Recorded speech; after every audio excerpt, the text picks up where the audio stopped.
Hello and welcome back to Around the Block, and welcome to the first season, the first full season that we're going to have at Puskas Academia after we joined halfway through last season. So if you were here yesterday, you would have seen that we managed to secure third place in the table, which was amazing. Finishing third in the table has made sure we have qualified for the Europa Conference League, and we are starting that campaign off today, taking on the Duz, another team from Switzerland. Obviously, we had Sion when we were with Martin. This time we have got the Duz, who I suppose technically are representing Liechtenstein, because that's how they qualify for the Europa Conference League every season, because they are the best team in Liechtenstein. You can't see the results in here, but it's because they are from Liechtenstein, they win the Liechtenstein Cup. It's not because they've gone and win the Swiss leagues, for example, because they're only in the Swiss second division, as you can see, Swiss Challenge League. So theoretically, this should be a pretty easy win. Also yesterday, we did some streaming of Around the Block. We played the summer transfer window on stream, and it worked out really nicely. Now, I've been streaming over on Twitch, and I've been really pleased with the numbers we got over there, but I thought we could be able to get a few more. So I thought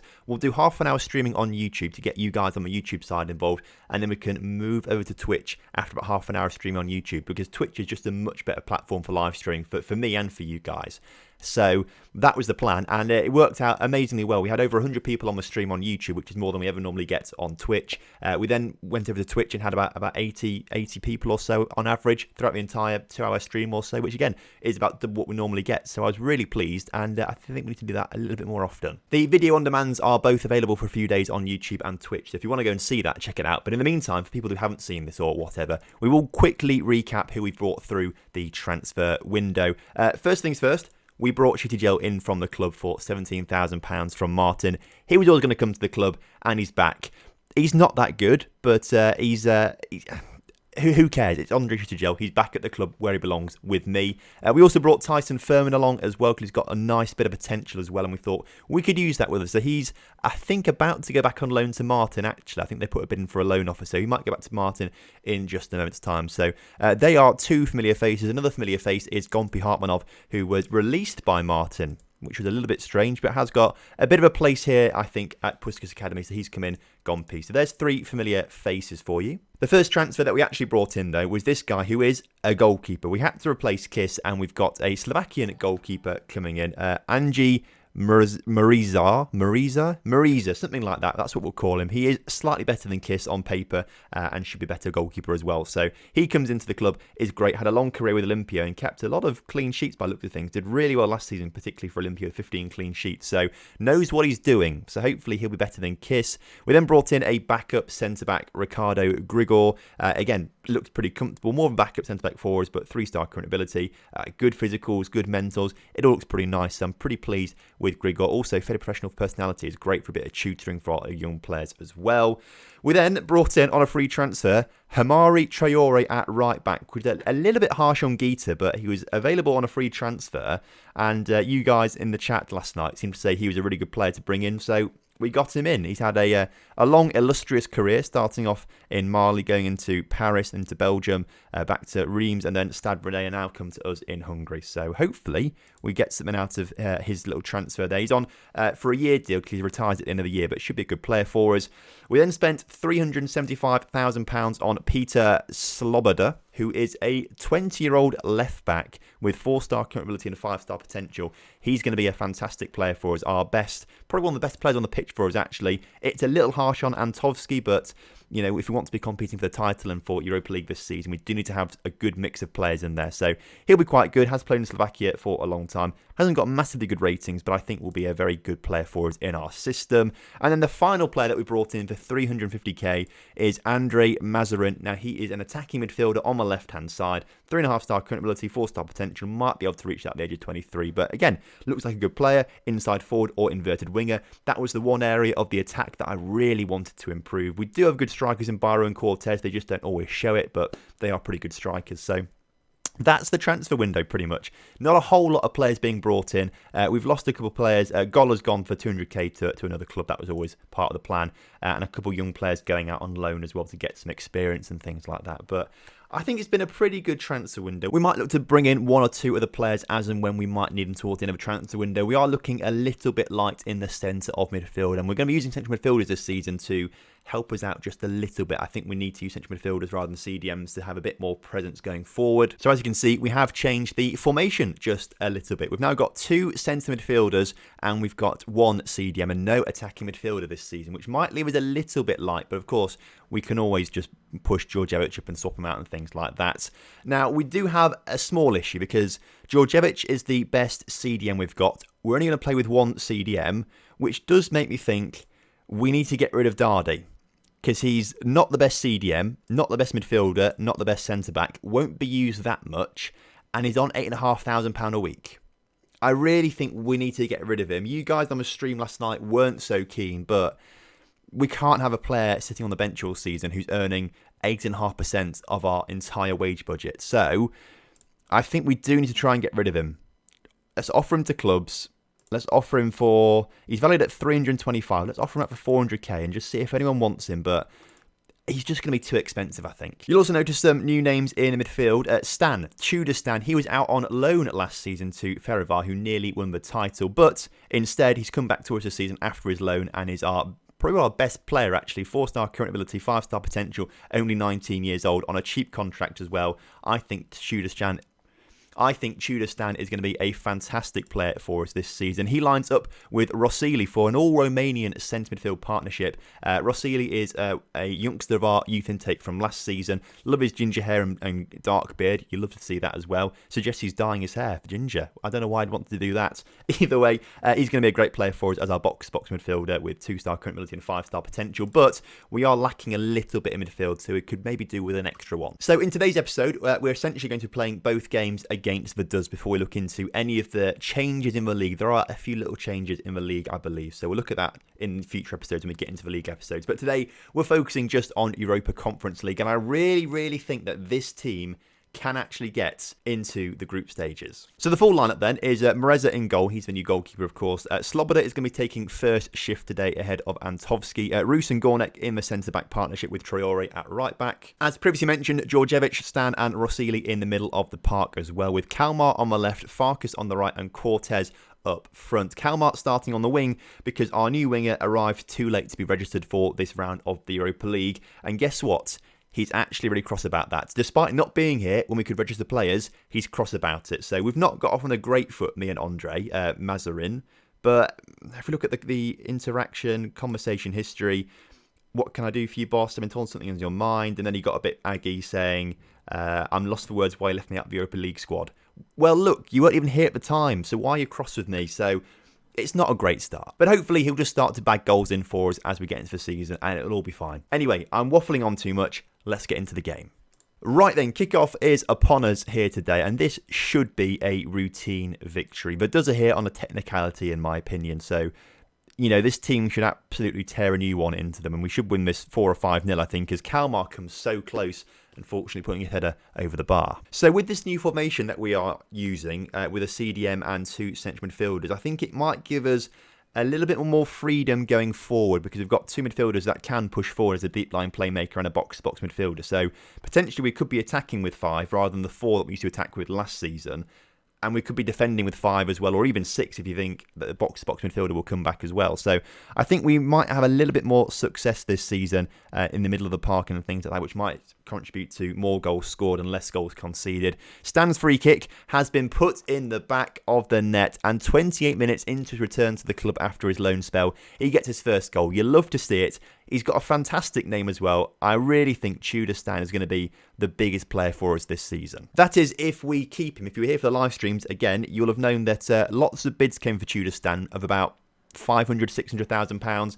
He's not going to be sold. We are waiting on Eric Farkas to sign a new contract for us, our right winger, because we had lots of clubs bidding a lot of money for him. And actually, MTK in our division have matched his minimum fee release clause. His minimum fee release clause is 1.2 million. But they offered £1.7 million. So I was like, why has that not been accepted? The £1.2 million release fee clause is for foreign clubs only. So we got very lucky with that one. So we're just waiting on Farkas to sign a new contract, which he's accepting. I mean, he let us offer him one. So we're offering him this contract. And fingers crossed, he should be able to join the club or again for another 4 or 5 years without a minimum fee release clause, which is quite nice. Anyway, this game's gone on really quickly. I've been talking far too much. Biro, you come on the pitch. Let's give Shitty Gel a go out there for Rossili and see what he can do as well. Confirm those subs. I want Shitty Gel to score a goal in his debut. That would be perfect for us. A little bit concerned we're only winning 1-0, but this is the away leg, so maybe it's not that bad, I suppose. As Traore on the ball, coming down the right-hand side a little bit. Can he get... Oh, he's won a free kick. Is that going to be a red card or just a free kick for us? We'll never know. We'll never know. The highlight's gone. Anyway, with only 5 minutes or so to go, I think we should be about to wrap this game up. They've had 0 shots against us today, whereas we've had 17. So perhaps the thought that we might score a few more goals with formation isn't quite coming true, because that's now 18 shots and we've not scored a goal. Well, apart from the one that we did score, but you know what I'm trying to say. We haven't been able to score from open play. We scored from a free kick. We're having a little bit of trouble scoring from open play last season and into this season. We might have to look to change some roles up a little bit and maybe provide a bit more support somehow, as I've just broken this. It's not good, is it? It's like a little IKEA plant thing. Plastic, obviously, but I've just broken it. Okay. Is this an omen? Is this going to be an omen for us? Like, are we suddenly going to be at breaking point in the next game and lose to Vaduz? Because that would be terrible. Okay, so the 1-0 win there was good, but perhaps not quite as good as it should have been, really looking at the match stats. But Stan was shining in that game with the goal that he scored, with 5 key passes as well. Good stuff. We've got a club friendly coming up midweek that I'm going to get players who didn't play in that game to play in, and then we'll put the first team back out for the Vaduz game, and it should be quite good. Unfortunately, no offers for Dardy, which is a little bit... it's not great, is it? Transfer offer to clubs, 325k, that's what he's valued at, so let's offer him for that. Porto, oh no. Porto have offered £1.7 million, rising to £3.2 million for Tudor Stan. And the board have accepted it. Right. That's not good. Let's protest the transfer first and foremost. The first team we weakened significantly. We appreciate your feedback, but he's got to go. No, we don't want him to go. Normally in these kind of situations, yes, but 3.2 million doesn't not seem enough money. The lack of ambition you're showing is very disappointing. Oh, lads, I can't stress how important I believe this to be. And... okay, after considering what you said, we have decided to grant your request. So they have rejected that bid now, I think. Should be the case, I think. Yes, they have rejected that £1 million rising to £3.2 million from Porto. We'll reject the bid from Milan as well. We just need the transfer window to end and we should be okay. Tyson's about to go out on loan to Martin as well. So have a good season at Martin. Come back next season a better player and we'll get you in the first team. He's joining there as a regular starter, so hopefully he will be starting regularly and scoring plenty of goals. Danny Jones about to go out on loan as well, and Pal Eles also about to go out on loan. Some other players that we wanted to get out of the club to get some first team experience because they weren't going to get it here. We're building something here at Puskas, you know. We are really building something here. And here is actually that £1.7 million bid for Farkas, which does meet his minimum fee release clause, but as you can see, somewhere, maybe not on the screen right now, but that £1.2 million is for foreign clubs, so we're lucky with that. And there we go, he has signed his new contract. That should put an end to all the speculation about him leaving the club. You love to see it. And we just won the friendly 6-1 with Bence Biro scoring 5 goals by the looks of things. That's not bad going at all, is it? Can we click on this a bit more? 6-1. Bence Biro did get 6 goals, 5 goals. Tudor Stan got the other one. Okay. Maybe we look to start Bence Biro soon. So, we're now back for the game against Vaduz, the second leg. What we're going to do this time is swap Antovski around, put him starting this game instead of Sloboda. And we might start Gita as well instead of Traore. See how those wing-backs do. And considering that Bence Biro did score 5 goals midweek, I think it probably is a sensible idea to start him instead of Cortez today and see what he can do up front. The rest of the team, I want to leave it as it was. So, let's submit the team and go for it. Right, kickoff is upon us. Vaduz are the away side this time, so it's our home leg. This should be a walk in the park for us. Really should be a walk in the park. And is Stan going to put us in the back of a net? Nearly does. They've got no away goals. They don't really have any sort of attacking threats either. And I think we're going to be all over them whilst we're at home today. Antovski into Kalmar. Kalmar into Bence Biro, who puts that over the bar. But as the first half is coming to its close, we are doing, just what we wanted to do, see the game out. We haven't had any shots on target yet, which is very worrying for us. But Gita to put a corner in, cleared, but only as far as Farkas, who can put the ball back in the middle. Bence Biro at the far post, hits the post. Oh, and you hate to see it. Come on, lads. I really believe in you. I don't quite understand how we can't score in competitive games, but we can score 6 goals in a friendly. As Kalmar this time putting it high and wide. Half-time then, and despite the obvious domination, I don't think we've had a great performance really based on the number of shots on target and things like that. Let's go aggressive. Far from pleased from what I've just seen from this team. Apart from you, Geeta, you've been phenomenal. Let's have a chat with you and just say passionately, I'm very happy with your performance out there tonight. And he looks fired up by that now, which is good. Okay, that's good. Keep it going, lads. Do you remember at the start of the first leg when I said we're going to win each leg 5 or 6-0? That's come true, hasn't it? Do you remember in the first leg, right at the start, I said we're going to win each game 5 or 6-0? We're doing a good job of that so far. A very good job as the ball from a does into the middle, and it's cleared. Oh, if this is what's happened, if this has happened to what I think has happened, I think one of our players just blasted it right into their man. Here we go. Yep, he did. Gornek just absolutely blasted it. He just hit it as hard as he could into their player. And now we're in a situation where... Oh, God. This is bringing back bad memories of the Martins attack on the Europa Conference League. This time, Bent Spyro does manage to get that one on the air after Geeta's very funky corner. I'm not quite sure what he was doing there. But Bent Spyro pulling one back for us. Back 2-1 on aggregate. Lucky that... I think it was very lucky, actually. It's a powerful header. The keeper sort of pushed it against the crossbar, but bounces back over the line, which is good for us. I think to really see this one out, Georgievich has to come off the pitch, and we bring Tusi on to be an advanced playmaker on attack. Stan, be the deep line playmaker. Yeah, that's fine. That's fine. Eric Farkas has played terribly, actually, after he's given his new contract. So we'll take him off and bring Attila Horvath on because he's more of a right winger and the young prodigy for the future. So we'll give him some time to see what he can do out there. He might have a chance from this free kick as he puts the ball into the middle. Roos at the far post can only head it over. And as the clock ticks down, we have just about done enough to win this 2-1 on aggregate. But I am not happy. That was a terrible performance out there, lads. Apart from you, Geeta, passionately, where are you? I am very happy with the performance out there tonight because he got an 8.5 ratings. He obviously did something very well down that right-hand side, perhaps showing that he should be the starting right-back this season, not Traore. But at least we are safely through into the next round. £73,000 for that. We've won the round and we've been drawn. Oh, now this is a tough one.